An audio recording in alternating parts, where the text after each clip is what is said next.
All right, today we're diving into a really powerful idea, one that was born when the world was, well, right on the brink. It's the story of a visionary who basically challenged all of us to think bigger, to see ourselves as something more than just citizens of one country, but as citizens of the whole planet. Yeah, just take a second and really think about that. What if you opened your passport and instead of United States or Japan or Brazil, it just said planet Earth? It seems like such a simple question, right?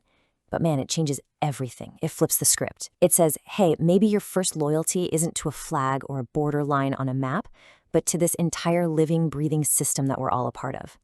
And that right there was the radical idea that drove a man named Donald Keyes. So here's how we're going to break it all down. First, we'll look at the world at a crossroads, the crisis that really sparked this whole thing. Then we'll meet the first planetary citizen himself. We'll get into the big choice he laid out for humanity, breakdown or breakthrough. And after that, we'll see how this idea has been reawakened for today. And finally, look at the actual blueprint for what they're calling a thrivable decade. Okay, so first things first, to really get this idea of planetary citizenship, you have to understand the world it came from. So let's kind of set the stage for what was going on. So picture this. It's the late 20th century, and the stakes could not have been higher. You've got the constant threat of nuclear annihilation hanging over everyone's heads. At the exact same time, we're all starting to wake up to this massive ecological crisis and the deep, deep inequality across the globe. It was this perfect storm, you know? Our problems had officially gone global, but our solutions, they were totally stuck in these little national boxes. And right into the middle of this high-stakes moment steps our main guy, Donald Keyes. He was a writer, a total insider at the United Nations, and what you might call a spiritual political activist. And he was the one who looked at all this chaos and said, hey, there has to be another way.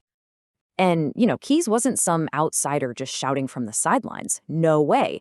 He was deeply embedded in the very systems he wanted to change. I mean, look at his career path. It's this clear journey from fighting against nuclear weapons and for human rights to then getting inside the UN and pushing for stronger global institutions. And get this, he was even a speechwriter for the UN Secretary General, you thought. That gave him this incredible, unique platform to bridge the gap between old-school global politics and this new kind of global consciousness that was just starting to bubble up. So all of this deep, on-the-ground experience, it led him to this really profound conclusion about where humanity was headed. It was a critical choice, and he laid it all out in his book, Earth at Omega. So what's at the heart of all his work? It's this idea of planetary citizenship. And it's really important to get this right. It's not about giving up your local identity or your national one. Think of it more like adding a new, bigger layer. It's this massive shift in perspective where you start seeing global problems, climate change, poverty, you name it, as your problems too. And that means they need a shared, unified response from all of us. And this chart really lays out the fundamental shift he was talking about.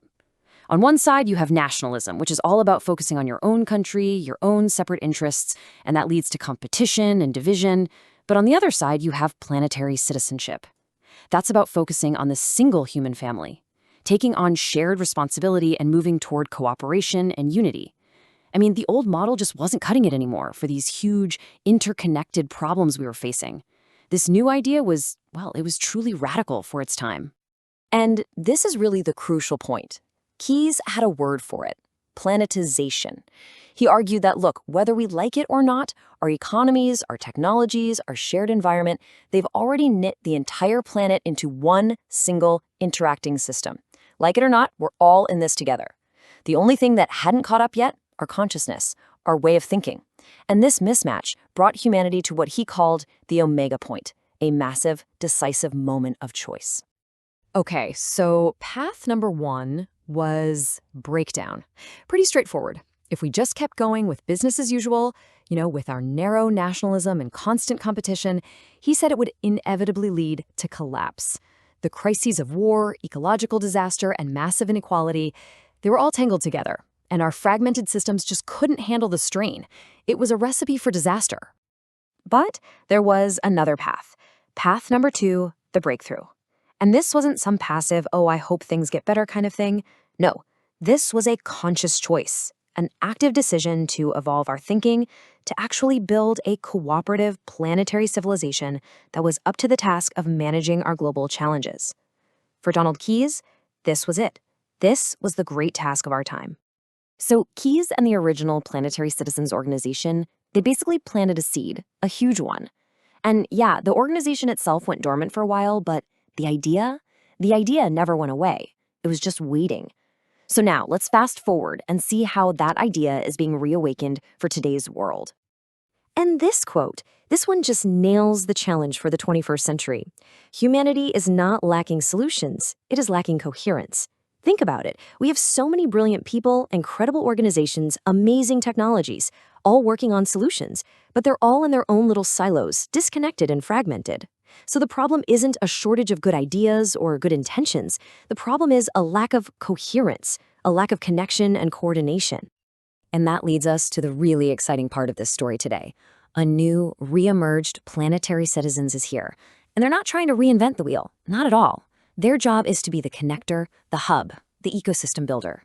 Their whole goal is to take all those fragmented efforts, all those people working in isolation, and help them see each other, to connect them, and to create one coherent, collective force for positive change. And their modern mission is, really, beautifully simple. It's a three-step process. Step 1, recognize. Help individuals and groups see that we all have a shared responsibility here. Step 2, connect. Help all those isolated efforts see each other and break down that fragmentation. And finally, step 3, amplify. Once you align everyone's intention through collaboration, you magnify what's working. The impact becomes way, way bigger than what any single group could do alone. So, okay, that sounds great, but how are they actually planning to do all this? Well, they've developed a really ambitious, but also super practical roadmap for the critical years ahead. And I gotta say, I love this framing. The goal isn't just to stop the bad stuff, to replace the collapse culture. It's to actively build a co-creative culture. You can think of their whole plan as the project brief for humanity's next operating system. Like we're upgrading from Humanity OS 1.0 to 2.0, one that's built from the ground up on collaboration and well-being for everyone. And look, this is not just some vague, fluffy vision. It is a concrete plan. We're talking a 10-year roadmap for real systemic change. It pulls together 8 different levers of change, and it's broken down into these agile 90-day sprints so things actually get done. It's funded as a public charity, and this is the cool part.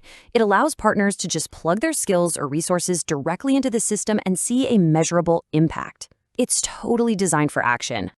And that brings us right back full circle, doesn't it? This huge idea of planetary citizenship, an idea born in a time of crisis, has been dusted off, reawakened, and turned into a real, practical blueprint for action. The core message here is that building this better world, it doesn't start out there with governments or big institutions.